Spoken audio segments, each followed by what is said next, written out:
Welcome back to State and Local Government and Politics, Module 6, Legislatures, Part 7, Legislatures and General Purpose Local Governments.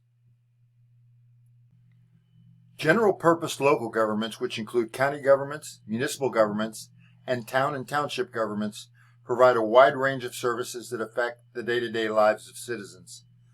Services such as police protection, road, street, and bridge infrastructure, parks and recreations, and land use are typical duties of general purpose governments in the United States.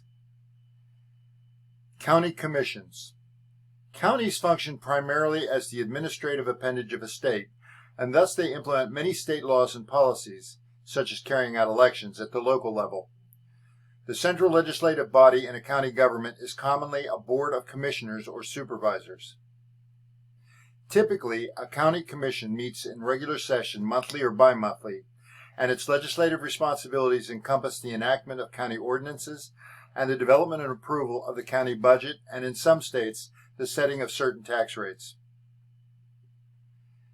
City councils. In contrast to the county, which is an administrative appendage of a state, a city is considered a municipal corporation that can produce and implement its own local laws and public policy. For example, the City of New York creates its own sales tax, apart from the New York State sales tax created by the state government. The executive branch of city government is generally organized in one of three basic forms: a mayor-council form, a city commission form, and a council-manager form.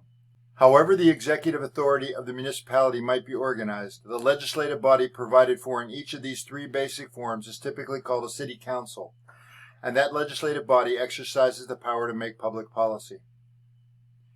Traditionally, members of most city councils were elected through an at-large election, a practice that often resulted in their becoming somewhat unresponsive to some groups in their jurisdiction. In recent decades, city councils have tended to emphasize district elections, and city councils have become considerably more diverse in terms of gender, race, and ethnicity than they were in the past. Town boards. Today, official town and township governments continue to operate in 20 states in three major regions.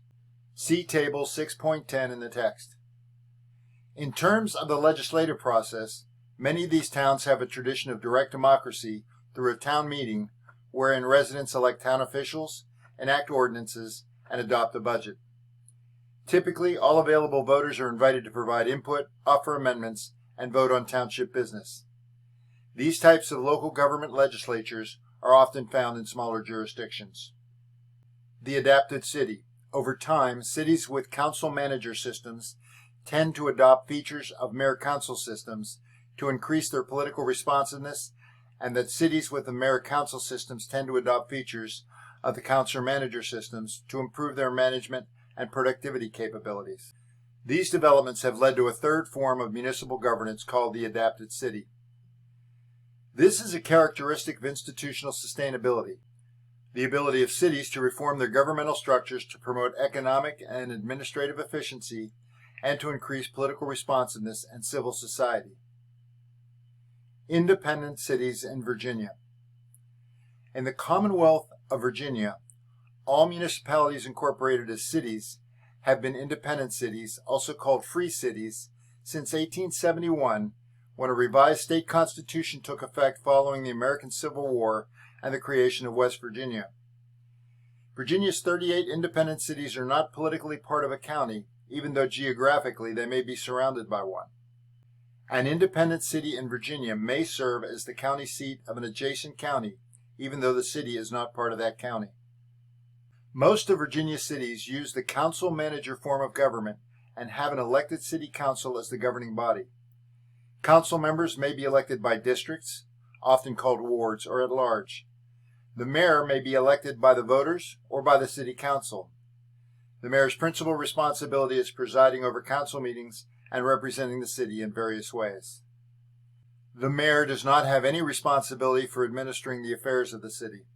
The direction of the city's administration is the responsibility of the city manager. In Part 8 of Module 6 on legislatures, we'll discuss legislatures in single-purpose local governments.